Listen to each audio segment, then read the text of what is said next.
Hello every one. അപ്പോൾ നമ്മുടെ first sem MCOMലെ കോർപ്പറേറ്റ് ഗവർണൻസ് ആൻഡ് ബിസിനസ് എത്തിക്സിലെ ഇമ്പോർട്ടൻ്റ് ആയിട്ടുള്ള 2 മാർക്ക് ക്വസ്റ്റ്യൻസും ആൻസേഴ്സാണ് നമ്മൾ ഡിസ്കസ് ചെയ്യേണ്ടായിരുന്നത്. അപ്പോൾ നമ്മുടെ നെക്സ്റ്റ് ക്വസ്റ്റ്യൻ ആണ്, വാട്ട് ഈസ് ഗ്രീൻ ഗവേണൻസ്? എന്താ ഗ്രീൻ ഗവേണൻസ് എന്ന് പറഞ്ഞു കഴിഞ്ഞാൽ, അതായത് ഗ്രീൻ കോർപ്പറേറ്റ് ഗവേണൻസ് എന്ന് പറഞ്ഞാൽ നമ്മുടെ ക്ലൈമറ്റ് ചേഞ്ച് ഉണ്ടാവില്ലേ, ആ ഒരു ക്ലൈമറ്റ് ചേഞ്ചിനെ ടാക്കിൾ ചെയ്യാനും അതുപോലെ തന്നെ ഡീസൻറ്റ് വർക്ക് ഗ്യാരണ്ടി ചെയ്യാനും ബയോഡൈവേഴ്സിറ്റി, ലാൻഡിലും ഇൻ ഓഷ്യൻസിലുള്ള ബയോഡൈവേഴ്സിറ്റി പ്രൊട്ടക്റ്റ് ചെയ്യാനൊക്കെ വേണ്ടിയിട്ട് കമ്പനി എടുക്കുന്ന വേരിയസ് ആയിട്ടുള്ള ഇനീഷ്യേറ്റീവ്സിനെയാണ് ഗ്രീൻ ഗവേണൻസ് എന്ന് പറയുന്നത്. അപ്പോൾ ഗ്രീൻ ഗവേണൻസ് എന്ന് പറഞ്ഞു കഴിഞ്ഞാൽ എന്താണ്? അതായത് ക്ലൈമറ്റ് ചേഞ്ച് ടാക്കിൾ ചെയ്യാനും അതുപോലെ തന്നെ ഡീസൻറ്റ് വർക്ക് ഗ്യാരണ്ടി ചെയ്യാനും ബയോഡൈവേഴ്സിറ്റി, ലാൻഡിലും ഇൻ ഓഷ്യൻസിലുള്ള ബയോഡൈവേഴ്സിറ്റി പ്രൊട്ടക്റ്റ് ചെയ്യാനൊക്കെ വേണ്ടിയിട്ട് കമ്പനി എടുക്കുന്ന വേരിയസ് ഇനീഷ്യേറ്റീവ്സിനെയാണ് ഗ്രീൻ കോർപ്പറേറ്റ് ഗവേണൻസ് എന്ന് പറയുന്നത്. അതുപോലെ തന്നെ കമ്പനിയുടെ ആക്ടിവിറ്റീസിലൂടെ എന്ത് കിട്ടാണ്, എൻവിറോൺമെൻറ്റിന് പ്രൊട്ടക്ഷൻ കിട്ടും എന്നും എൻഷുർ ചെയ്യുന്ന ഒരു പ്രോസസ്സാണ് എന്തെന്ന് പറയുന്നത്, ഗ്രീൻ കോർപ്പറേറ്റ് ഗവേണൻസ് എന്ന് പറയുന്നത്. എന്താണ്? കമ്പനിയുടെ ആക്ടിവിറ്റീസിലൂടെ എൻവിറോൺമെൻറ്റിന് പ്രൊട്ടക്ഷൻ എൻഷുർ ചെയ്യും. അതായത് കമ്പനി പ്രോഫിറ്റ് ഏൺ ചെയ്യുന്നുണ്ടായിരിക്കും എങ്കിൽ പോലും കമ്പനിയുടെ ആക്ടിവിറ്റീസിലൂടെ എൻവിറോൺമെൻറ്റിന് പ്രൊട്ടക്ഷൻ എൻഷുർ ചെയ്യുക എന്നുള്ള ഒരു ഉദ്ദേശവും എന്തിനുണ്ട്, ഗ്രീൻ ഗവേണൻസിന് ഉണ്ട് എന്നാണ് പറയുന്നത്. അടുത്ത ക്വസ്റ്റ്യൻ ആണ്, what are the uses of IFRS? എന്തൊക്കെയാണ് IFRSൻ്റെ യൂസസ് ആയിട്ട് പറയുന്നത്? ഗ്ലോബലൈസേഷൻ ഇൻക്രീസ് ചെയ്യും അല്ലേ, IFRS എന്ത് ചെയ്യും, ഗ്ലോബലൈസേഷൻ ഇൻക്രീസ് ചെയ്യും. അതോടുകൂടിയിട്ട് ക്രോസ് ബോർഡർ ഫ്ലോ, അതായത് നമ്മുടെ ബൗണ്ടറീസ് കടന്നിട്ടുള്ള ഫ്ലോ ഉണ്ടാവും, എന്തിൻ്റെ, ഗുഡ്സിൻ്റെയും സർവീസസിൻ്റെയും ക്യാപിറ്റലിൻ്റെയും ടെക്നോളജിയുടെയും ഒക്കെ ആ ഒരു ഫ്ലോ എന്ത് ചെയ്യും, റൈസ് ചെയ്യും ഗ്ലോബലൈസേഷൻ ഇൻക്രീസ് ചെയ്യുന്നതിൻ്റെ കൂടെ. അതുപോലെ തന്നെ MNCയുടെ റോള് എന്ത് ചെയ്യുന്നുണ്ട്, ഇൻക്രീസ് ചെയ്യുന്നുണ്ട്. ഡിഫറെൻറ്റ് കൺട്രീസിൽ അത് ഓപ്പറേറ്റ് ചെയ്യുന്നത് കൊണ്ട് തന്നെ ഇൻ്റർനാഷണൽ ട്രേഡ് എന്ത് ചെയ്യും, ഇൻക്രീസ് ചെയ്യും. ക്യാപിറ്റൽ മാർക്കറ്റ്സിൻ്റെ ഗ്ലോബലൈസേഷനും എന്ത് ചെയ്യുന്നുണ്ട്, ഇൻക്രീസ് ചെയ്യുന്നുണ്ട്, അല്ലെങ്കിൽ ക്യാപിറ്റൽ മാർക്കറ്റ്സും ഗ്ലോബലൈസേഷൻ ചെയ്യും. അതുപോലെ തന്നെ ഫിനാൻഷ്യൽ സ്റ്റേറ്റ്മെൻറ്റ്, ഒരു കൺട്രിയിലെ ഫിനാൻഷ്യൽ സ്റ്റേറ്റ്മെൻറ്റ് തന്നെ വേറൊരു കൺട്രിയിൽ എന്ത് ചെയ്യുന്നുണ്ടാവും, കൂടുതലായിട്ട് യൂസ് ചെയ്യുന്നുണ്ടാവും.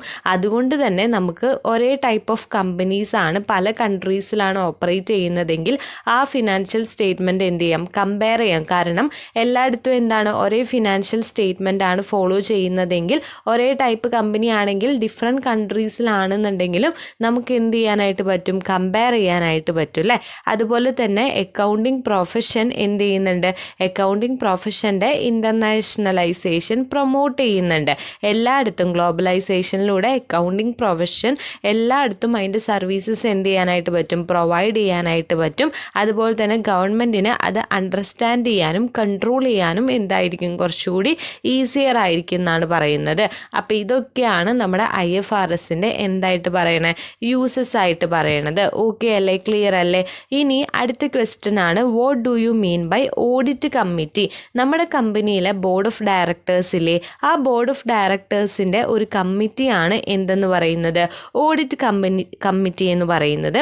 ഈ ഒരു കമ്മിറ്റി എന്തിനൊക്കെ റെസ്പോൺസിബിൾ ആയിരിക്കും, അതായത് നമ്മുടെ ഫിനാൻഷ്യൽ റിപ്പോർട്ടിംഗ് പ്രോസസ്സ് ഓവർസീ ചെയ്യാനും ഇൻറ്റേർണൽ കൺട്രോൾസും ഓഡിറ്റ് ആക്ടിവിറ്റീസും ഒക്കെ ചെയ്യുന്നത്, ഒക്കെത്തിൻ്റെ റെസ്പോൺസിബിലിറ്റി ആർക്കായിരിക്കും, ഈ ഒരു ഓഡിറ്റ് കമ്മിറ്റിക്കായിരിക്കും.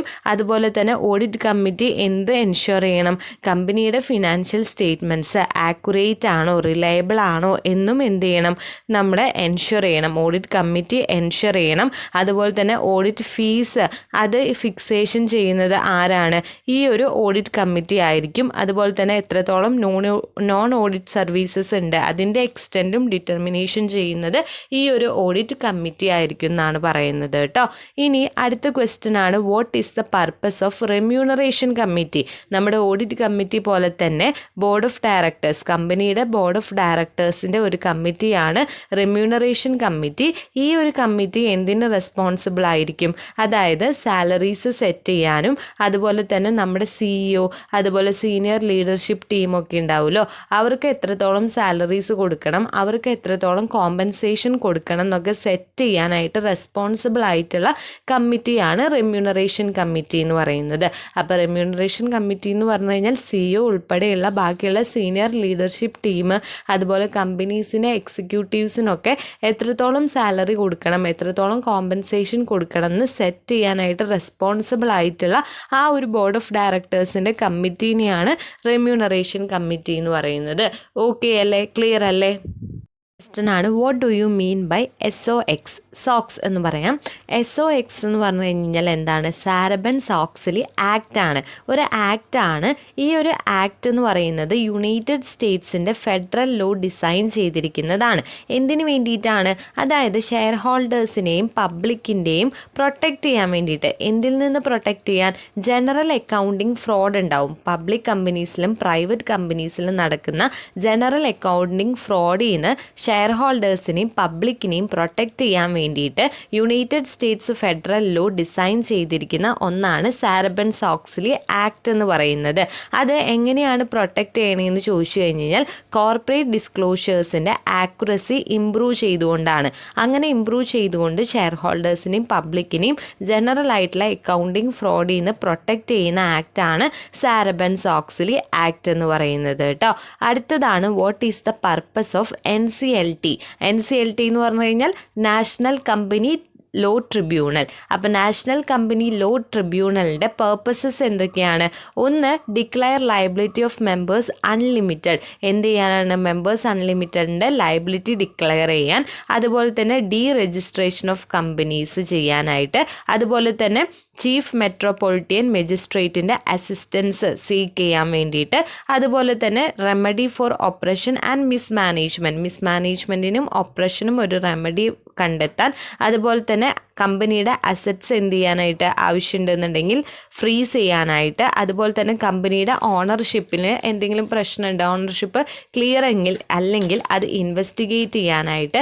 അതുപോലെ തന്നെ എന്തെങ്കിലും സെക്യൂരിറ്റീസ് റിലേറ്റഡ് ടു കമ്പനി ഉണ്ടെങ്കിൽ റെസ്ട്രിക്റ്റ് ചെയ്യാൻ. പിന്നെ പബ്ലിക് കമ്പനീനെ പ്രൈവറ്റ് കമ്പനിയിലേക്ക് കൺവേർഷൻ ചെയ്യുക. അതുപോലെ തന്നെ നമ്മുടെ കമ്പനിയുടെ ഫിനാൻഷ്യൽ ഇയർ ഓൾട്ടർ ചെയ്യുക. ഇന്ത്യയിൽ രജിസ്റ്റർ ചെയ്ത കമ്പനി ആണെന്നുണ്ടെങ്കിൽ അതിൻ്റെ ഫിനാൻഷ്യൽ ഇയർ ഓൾട്ടർ ചെയ്യാൻ. അതുപോലെ തന്നെ എന്തെങ്കിലും ഒരു കാര്യം ഇൻവെസ്റ്റിഗേറ്റ് ചെയ്യുക അല്ലെങ്കിൽ ഇൻവെസ്റ്റിഗേഷൻ പ്രൊസീഡിങ്സ് ഇനീഷ്യേറ്റ് ചെയ്യുക. ഇതൊക്കെയാണ് എന്തെന്ന് പറയുന്നത്? NCLTയുടെ പർപ്പസസ് എന്ന് പറയുന്നത്. ഓക്കെ അല്ലേ? പർപ്പസസ് ഒന്ന് വായിച്ചു നോക്കുക കേട്ടോ. അടുത്ത ക്വസ്റ്റ്യൻ ആണ്, വാട്ട് ഈസ് പെർപച്വൽ സക്സഷൻ? പെർപച്വൽ സക്സഷൻ എന്ന് പറഞ്ഞു കഴിഞ്ഞാൽ എന്താണ്?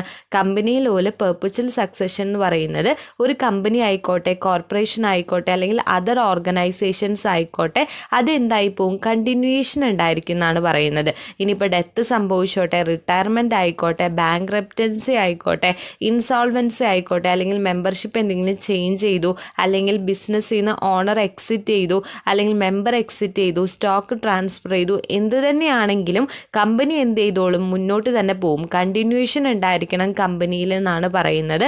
അങ്ങനെയുള്ള ആ ഒരു കണ്ടിന്യൂവേഷനെയാണ് പെർപച്വൽ സക്സഷൻ എന്ന് പറയുന്നത് കേട്ടോ.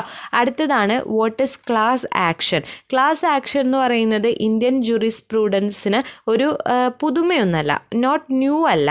പിന്നെ ഈ ഒരു കൺസെപ്റ്റ് എന്ന് പറയുന്നത്, ക്ലാസ് ആക്ഷൻ എന്ന് പറയുന്ന കൺസെപ്റ്റ് സ്യൂട്ട് ഒറിജിനേറ്റ് ചെയ്തത് യുണൈറ്റഡ് സ്റ്റേറ്റ്സിലാണ്. ഇത് എന്താണ് ഓഫർ ചെയ്യണതെന്ന് പറഞ്ഞു കഴിഞ്ഞാൽ ഇൻവെസ്റ്റേഴ്സ് കോമൺ ആയിട്ടുള്ള ലീഗൽ ചാലഞ്ചസ് ഫേസ് ചെയ്യുന്നുണ്ടെങ്കിൽ അവർക്ക് ഹാൻഡ്സ് ജോയിൻ ചെയ്യാനുള്ള ഒരു പ്ലാറ്റ്ഫോമാണ് ഈ പറയുന്ന ക്ലാസ് ആക്ഷൻ എന്ന് പറയുന്നത്. എന്നിട്ട് അവർക്ക് ലോ സൂട്ടിൽ എന്ത് ചെയ്യാം? പാർട്ടിസിപ്പേറ്റ് ചെയ്യാം. അതായത് അവർക്ക് എന്തെങ്കിലും, ഇപ്പോൾ ഏതെങ്കിലും ഒരു ഇൻവെസ്റ്റർക്ക് ഒരു ലീഗൽ പ്രോബ്ലം വന്നു എന്ന് വിചാരിക്കാം, അവർക്ക് എന്ത് ചെയ്യാനായിട്ട് പറ്റില്ല? ഇൻഡിവിജ്വലായിട്ട് ഷെയർ ഹോൾഡേഴ്സിന് ഒരു സ്യൂട്ട് ലോഞ്ച് ചെയ്യാനോ കോമ്പൻസേഷൻ സീക്ക് ചെയ്യാനായിട്ട് പറ്റില്ല എന്നല്ല, അത് വളരെ എക്സ്പെൻസീവ് ആയിരിക്കും റീഡ്രസ് ചെയ്തെടുക്കണം എന്നുണ്ടെങ്കിൽ. അപ്പോൾ ഇങ്ങനൊരു പ്ലാറ്റ്ഫോം ഉണ്ടെന്നുണ്ടെങ്കിൽ കോമൺ ആയിട്ട് പ്രോബ്ലം ഉള്ള ഇൻവെസ്റ്റേഴ്സിന് എല്ലാവർക്കും എന്ത് ചെയ്യാനായിട്ട് പറ്റും? ഹാൻഡ്സ് ജോയിൻ ചെയ്ത് അതിനെതിരെ ഒരു ലോ സ്യൂട്ട് പാർട്ടിസിപ്പേറ്റ് ചെയ്യാനായിട്ട് പറ്റും. അപ്പോൾ അങ്ങനെ എക്സ്പെൻസ് കുറച്ചുകൊണ്ട് എല്ലാവർക്കും കോമൺ ആയിട്ടുള്ള ഒരു ലീഗൽ ചാലഞ്ചിനെതിരെ ലോ സ്യൂട്ട് ചെയ്യുന്ന ആ ഒരു ഇതിനെയാണ് ക്ലാസ് ആക്ഷൻ എന്ന് പറയുന്നത് കേട്ടോ. ഓക്കെ അല്ലേ? ക്ലിയർ അല്ലേ? അപ്പോൾ ഇത്രയും പറഞ്ഞ ക്വസ്റ്റ്യൻസ് ഓക്കെ ആയി, ക്ലിയർ ആയി എന്ന് വിചാരിക്കുന്നു. വീഡിയോ യൂസ്ഫുൾ ആയെന്ന് വിചാരിക്കുന്നു. വീഡിയോ യൂസ്ഫുൾ ആയിട്ട് ഇനി ഇതുപോലത്തെ ഇമ്പോർട്ടൻറ്റ് വീഡിയോസ് കിട്ടണമെന്നുണ്ട് നമ്മുടെ ചാനൽ ഇതുവരെ സബ്സ്ക്രൈബ് ചെയ്തിട്ടില്ല എന്നുണ്ടെങ്കിൽ ജസ്റ്റ് ഒന്ന് സബ്സ്ക്രൈബ് ചെയ്തേക്കുക. പിന്നെ നിങ്ങൾക്ക് എന്തെങ്കിലും ഡൗട്ടോ സജഷൻസോ ഉണ്ടെങ്കിൽ കമൻറ്റ് ബോക്സിൽ കമൻറ്റ് ചെയ്യുക. അതുപോലെ ഇതിൻ്റെ നോട്ട്സ് നമ്മുടെ ടെലിഗ്രാം ഗ്രൂപ്പിൽ കൊടുക്കുന്നുണ്ട്, അതിൽ ജോയിൻ ചെയ്യാത്തവരുണ്ടെങ്കിൽ അതിലും ജസ്റ്റ് ഒന്ന് ജോയിൻ ചെയ്തേക്കാം കേട്ടോ.